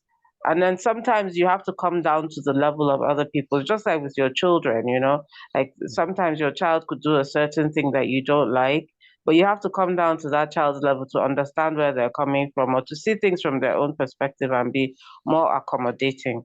Thank you. Thank you so much. Okay. There's another hand up. Please unmute and share your thoughts. Okay, thank you so much. I think one aspect I'm looking at is us being agents of change. I think for us to achieve peace, we have to be peace itself. In what we do, in our everyday life, in our behavior, in how we interact with people, we should be change itself.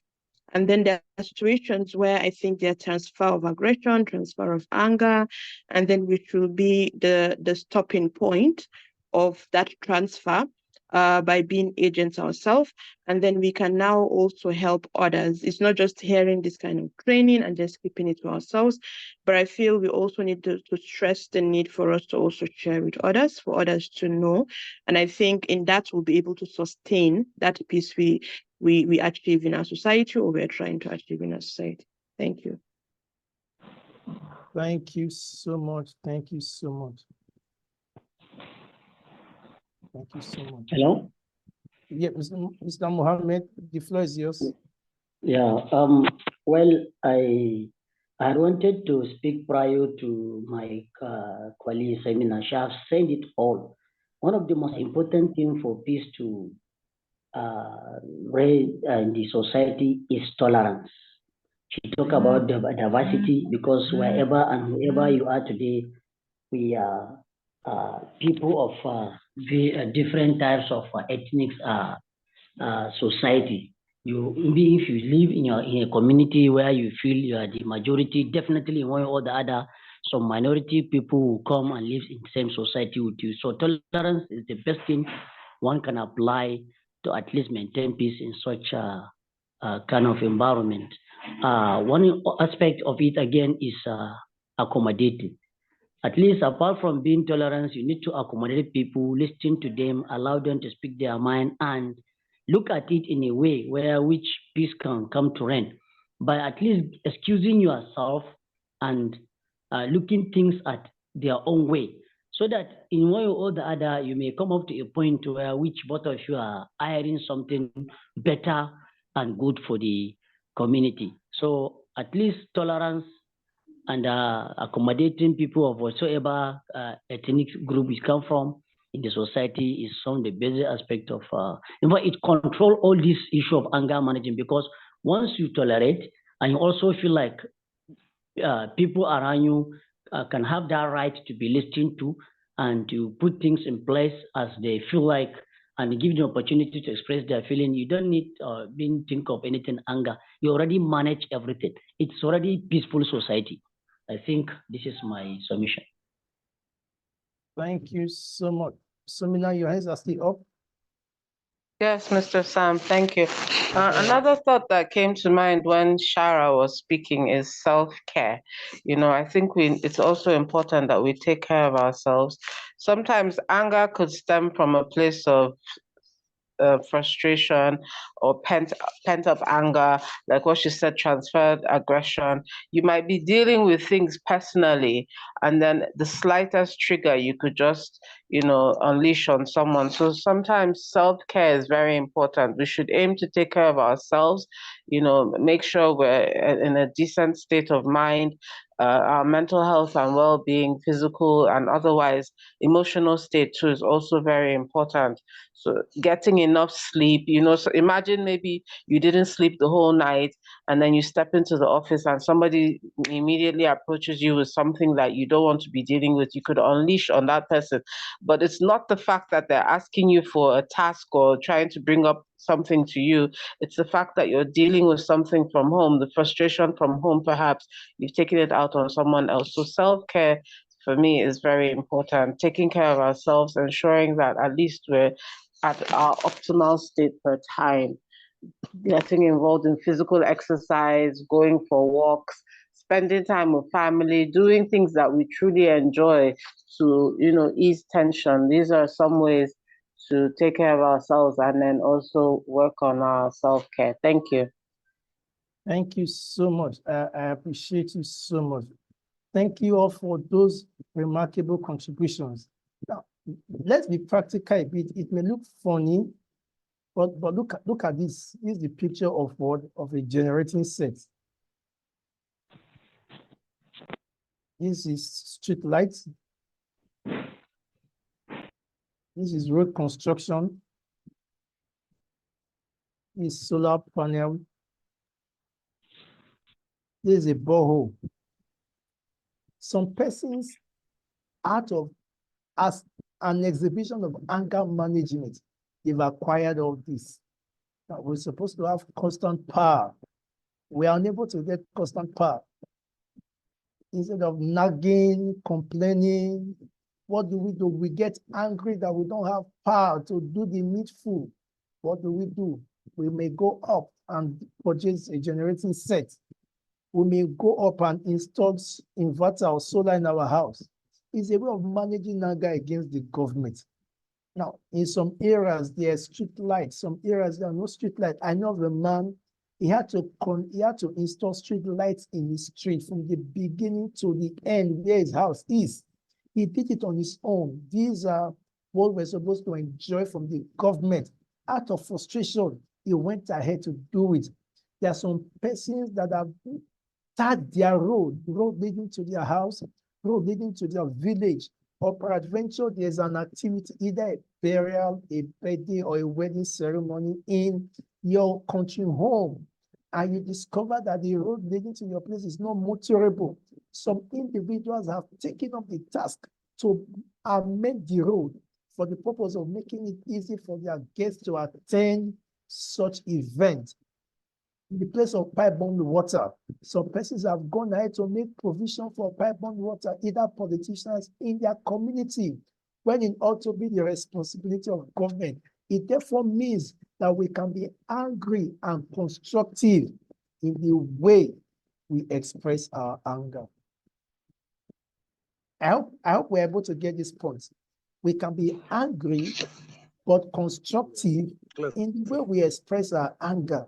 Instead of expressing it in a negative form, we can express it in a way that it will add value to our lives and to others around us.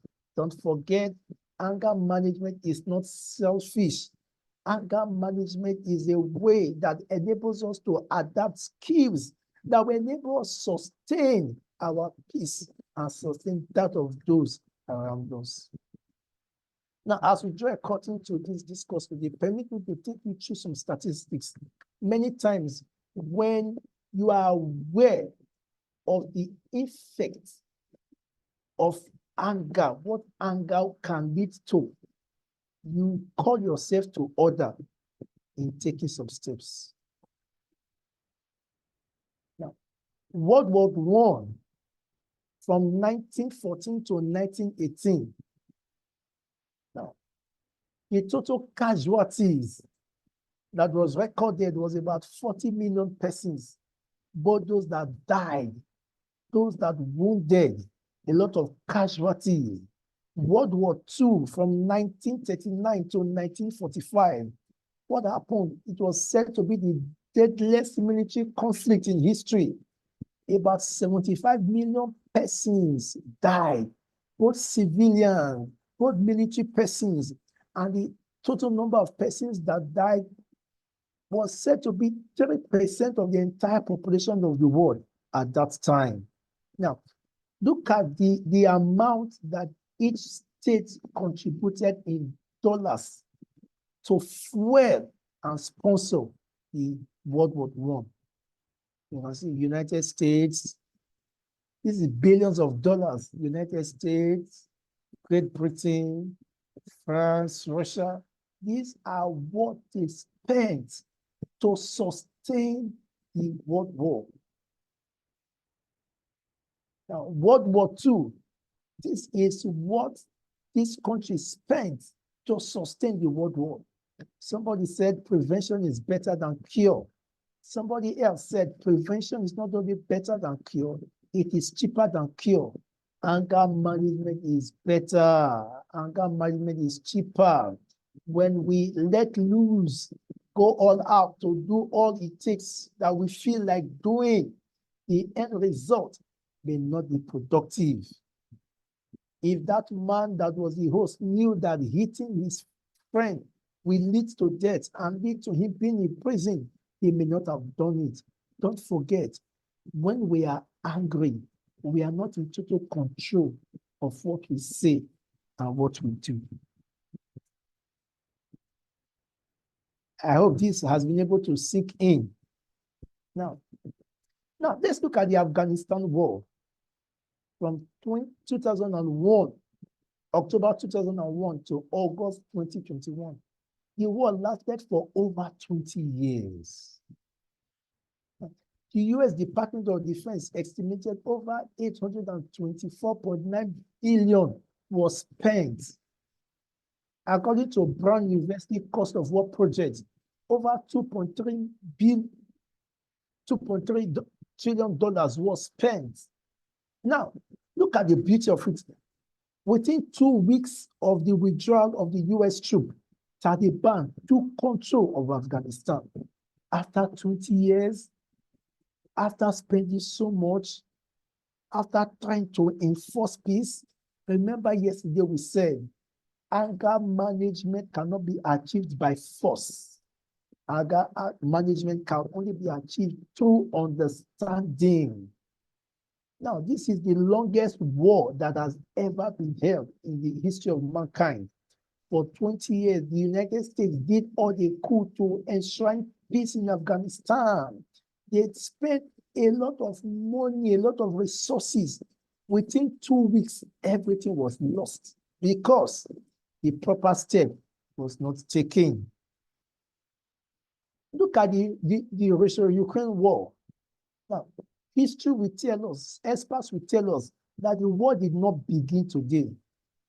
It started far back as 2014, February 27th, 2014. That was exactly when the war began. There was the first phase of the war and the second phase of the war. The second phase only began February 24th, 2022. And as at today, March 30th, 2024, the second phase of the war has lasted for 2 years. 2 whole years, people are fighting because they've been unable to understand the positions of each other. Somebody may see a glass with half water. Somebody may say the glass is half full. Another may say the glass is half empty. Are we not seeing the same thing? I can get angry if I say the glass is half full and you have refused to tow my parts. You can get angry if you say the glass is half empty and I refuse to tow your part. No matter how we look at it, no matter what we say, we must be able to accommodate each other. Looking at what the United States and Russia have spent in this war, it is enough to call it to an end. Now, I know we are familiar with the Rwanda genocide story that lingered from April, 7th of April, span till 15th of July, 1994. Over 800 civilians were killed. No matter who is right, no matter who is wrong, anger management does not consider who is right. Anger management does not consider who is wrong. It goes to secure peace. Whatever it takes to secure peace, that is the path we should go. No matter what we need to do for the sake of peace, we should do that. May I please appeal to you, if these pictures are not too okay with you, but these are structures that are being put in place to enable them to remember the torture that they went through. They are structures. A one-time chief judge of Edo State had the privilege of visiting Rwanda, and he visited memorial centers where they have institutionalized the remains of those that were victims of the genocide. All these persons, they've been carefully kept. So the citizens will know the effect and the impact of anger and how it terrorized them years back, and know that going forward, that should not be the path to toe.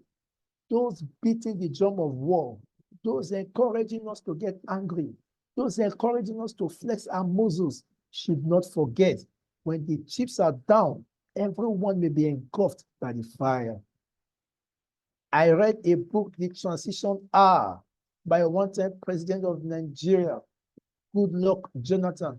Thank you so much, Somina. You visited the genocide. Thank you, thank you. Can you just take 1 minute to share your experience? Somina said she has visited this center. Just share your experience. Yes.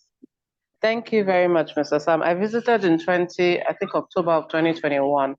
It's a very emotional place to be because you read the stories, you see pictures of children who were killed and how they were killed, adults and things like that. And it all, like you said, stemmed from misunderstandings based on anger. And you begin to wonder why, innocent lives were taken.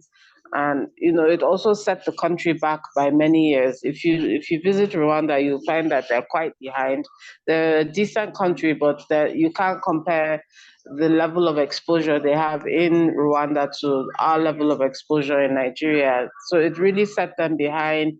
You find them to be a bit timid in many ways and things like that. So at the end of the day, anger, war, which stems from anger, it has the negative side of it can never be overemphasized, and there's never any benefit from war, to be honest. That was my own takeaway. A lot of us left the Genocide Memorial Center very sober. We were crying, seeing the pictures, we even saw some of the, like you showed, the skeletons and stuff. For me, it was a very emotional visit. And then the person who was taking us around, he was a victim of genocide because some of his, I think his grandparents or his parents, I can't remember, were affected also.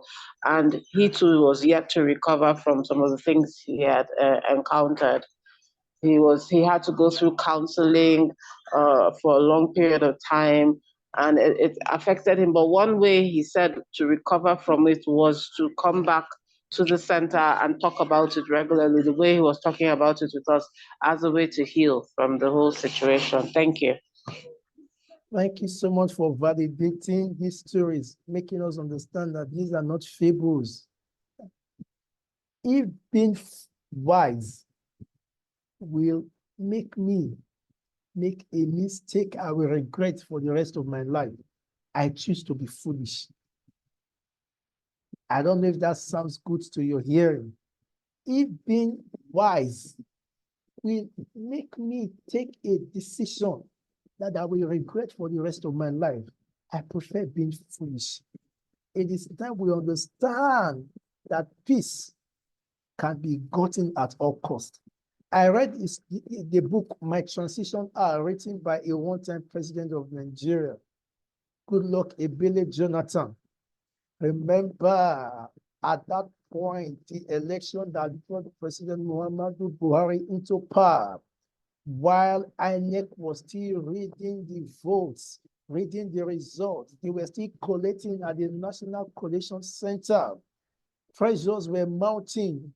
Urubebe was at the National Collation Center doing what he knew how to do best. Dear peace ambassadors, everyone was anticipating. It became obvious that the votes that have accrued to Muhammadu Buhari exceeded that has accrued to Goodluck Jonathan. And the drums of war were being beaten. People were getting ready. A lot of arsenals were being unleashed, just waiting for the president to make a statement, and everybody will step into action. Goodluck Jonathan said he was in his living room and his associates were with him. A lot of suggestions were coming from everybody. At that point, he stood up and walked into his study. He was alone. He needed to clear his head. Remember, we said that one of the steps to anger management is the ability to pause and think, look before you leap. He started to clear his head. What do I do? He explored all options. An angry man will never know that there are multiple options he may resort to. An angry man, all he knows is violence, violence, violence. But when we can pause for a minute and explore other options, you will discover that there's a way out that will enable you navigate the issue without necessarily hurting others or hurting yourself. Goodluck Ebele Jonathan said he stood for a moment and he pondered and pondered. And he got to a point he told himself, the blood of Nigerians is not worth shedding for my political ambition. He told himself that the blood of Nigerians is not worth sharing for his political ambition. There and then, he took up his phone and dialed just one call. The call did not last for up to 5 minutes. I don't think so. He placed a call across to Muhammadu Buhari and he said, Your Excellency, congratulations. Peace ambassadors, highly esteemed. That call that was less than 2, 3, 4, 5 minutes brought calm, brought peace to the entire nation.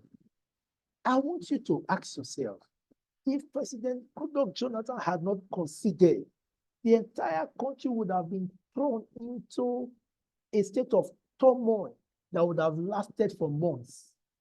True or false? I'm saying you should say it's true. He was able to count the cost. He knew the impact of what will happen if he refuses to concede. He decided to toe the path of peace. Some persons would have called him a coward. If becoming a coward is what it takes to maintain peace, we should be ready to sacrifice our lives. That is what will separate us as members of the Institute of Global Peace and Conflict Management as a way of contributing our little quota to the society we find ourselves. Looking at the Nigerian Civil War that lasted from 6th July 1967 to 15th January 1970. Within the space of 2 months, 2 years, 6 months, 1 week and 2 days, Nigeria experienced the Civil War. A lot of things happened. According to Bloomberg.com, the cost of that war was about 130 million pounds because it went into infrastructure, the relief materials. You will agree with me that if anger is not well harnessed and managed, it may lead to something else. According to Data Fight, in their publication on February 1st, 2021, Buhari spent 8 trillion naira on security in the last 6 years, still could not quell Boko Haram or bandits. Data Fight, in another publication dated March 30th, 2024, Buhari spent 8 trillion on security, yet nothing could amount out of it. According to Daily Post of October 15, 2021, despite extra 12 trillion naira in the past 7 years, security remains elusive as education and health sector suffers. According to Premium Times, in their publication in March 30, 2024, Nigeria has spent 4.62 trillion naira on national security in 5 years, yet widespread insecurity still remains. Practical steps for sustainable societal peace must be open to communication. We must promote open communication amongst ourselves. We must celebrate diversities. We must celebrate diversities. We are not the same. There's beauty in diversities. Thank you, Mr. Gordon, for your message. He said, hormones, changes in our hormones can have a big impact in our mood and emotions. Thank you so much for that response. We must celebrate our diversities. A practical way of sustaining societal peace. We must be able to listen practically. Many persons are dangerous today, resort to violence because they are not being heard. They are not being listened to. We should embark on conflict resolution workshops in our locality, just like what we are doing. I am so sure that the purpose of our dear institute putting up this training together is to encourage us in our local space to do trainings, to do workshops, carry out interventions that will help people get skills, build skills that will assist them in managing their anger. Promote open communications. People want to be heard. When they are not being heard, they may go inward and begin to think of how to cause mayhem in the society. We should promote community events, organize events. When there's football competition, you see how everybody is happy. Nobody thinks about crime. We should embrace social activities that helps to unite us instead of the one that helps to divide us. Peace ambassadors. Peace and unity is beautiful. From the Edo Kingdom, in their festival, you see how they enjoy themselves. Down to the people of Port Harcourt, during their festival, they showcase their culture. Down to Lagos, the center of excellence, when they are doing their festival, beauty in diversity, celebrating one another, even to those in Calabar, when they are doing their festival, everybody's happy because there's peace. When there's peace, there's progress. And when we're unable to manage our anger, we may not be able to effectively achieve peace. Don't forget, when we achieve peace, it's not good enough.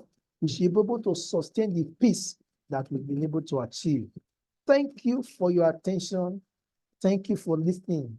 I have some other materials I would have loved to share, but because of want of time, I've exceeded 14 minutes. I deeply apologize for stretching the class to this time. Thank you for listening. I appreciate you. Take out time, do research. You will discover that anger, when not properly managed, does not end well for anyone. Thank you, thank you, thank you for your time. I appreciate you. We can take 5 minutes to take your thoughts, contributions, observations. The floor is open. Please unmute and share your thoughts as we draw this training to an end. Thank you, Mr. Godwin, for expressing your thoughts on the chat box. I appreciate you. You are a great man. Thank you so much. Please feel free to unmute, share your thoughts, observations while we wrap up. Thank you so much.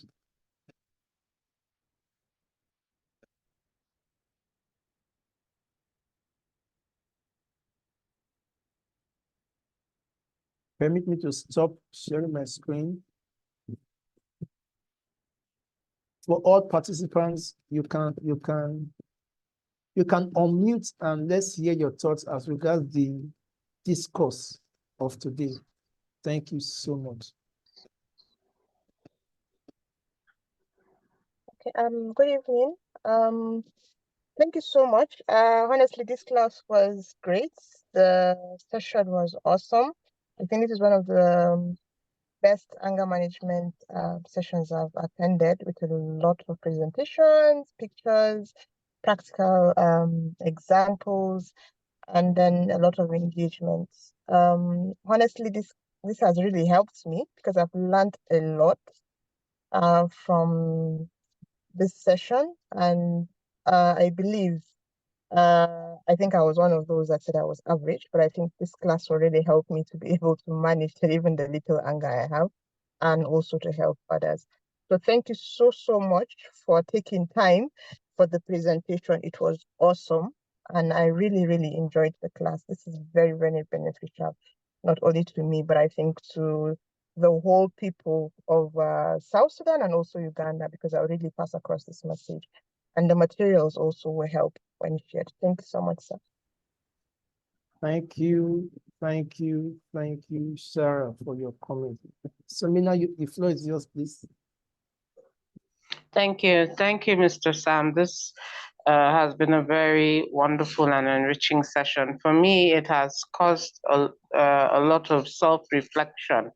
You know, sometimes it takes maybe hearing certain things to begin to reflect and also ponder on certain things you've either done or how, for me, I would say for how I've reacted in certain situations, how I could have reacted differently and stuff like that. Just to speak quickly on the example you gave for the mirror, sometimes it takes maybe seeing a similar reaction from somebody else to know the effect your reaction could have on people. If you permit me, I'll give a quick example. I remember back in uni, I had a very close friend. She was my best friend, in fact. We lived together at a point, and there was a time I went to stay in her house, her grandparents' house with her. I noticed when it was time for lunch, we would get really hungry before she would start to think of what we were going to eat. And for me, that was very strange because in my home, the way I grew up, if you have breakfast in the morning, by morning time, you already know what you're going to eat in the afternoon. And I couldn't cope with it. So there was a day I lashed out and I was like, I can't continue living like this. I can't. When I'm hungry, I can't think straight and all of that. In fact, I threw a tantrum, you know. And after a while, we met halfway as to how to manage our meals better. So in the morning or the day before, we already know what we're going to eat the next day. Then there was a friend of ours who came to visit us, and when she was hungry, by this time we had now had a system that worked for us, So there was a particular day, a friend of ours came to visit, and she was very hungry, and she was behaving in a very funny way, like she couldn't handle herself. But because I had overcome this state, I knew how to handle myself, But this other friend of ours, she couldn't handle herself. So my friend, the first lady, she expressed she was irritated by it, and then it caused me to reflect back to when I used to get upset and how it may have affected my friend also. So what I'm trying to say in essence is sometimes when you're reacting, it's not all about you. You have to also think of the effect your reaction has on the other person, how it can affect other people around you, your relationships. And it took seeing the other friend of ours and how how that reaction when she was hungry, how she behaved, for me to also reflect on myself and say, okay, probably this is how I affected my friend. And I never aimed to react that way again. So what I'm saying is sometimes we have to also think of how our reactions affect other people and how it makes them feel too. Thank you, and over. Thank you so much, Sumina, for sharing that life experience with us. Thank you for adding value to this training. I want to appreciate everyone that has stayed up to this point. The floor is still open. We can take one or two contributions or comments or questions. Jeff, Mr. Godfrey Dide, the floor is yours. Please unmute and share your thoughts.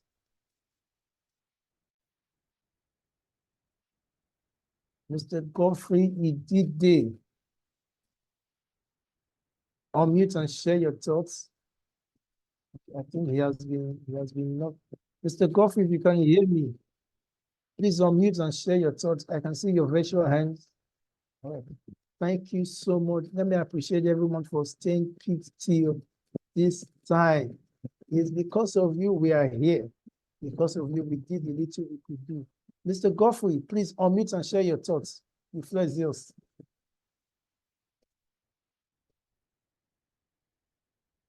Mr. Godfrey, I can see your virtual hand. Unmute, please.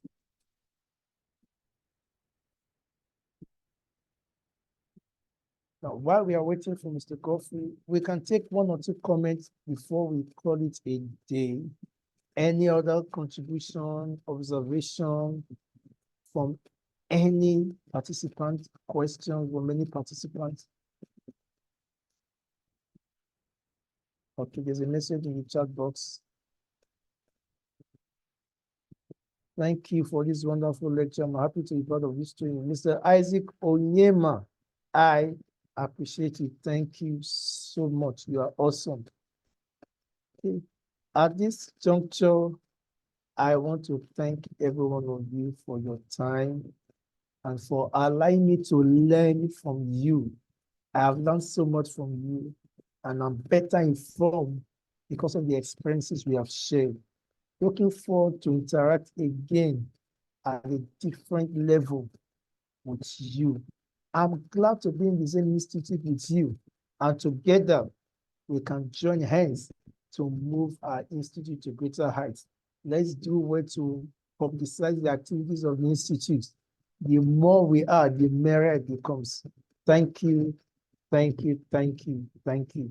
On behalf of the Governing Council, on behalf of our amiable registrar, so thank you for staying put till this time. We'll be communicating with other instructions as regards the training and certifications after this time out. Thank you. With your permission, I plead to end the meeting. Thank you so much. Thank you very much, Mr. Sam. God bless you. Have a good evening, Thank everyone. you very much. God bless you. Thank you. Thank you very much. Thank you. Thank you.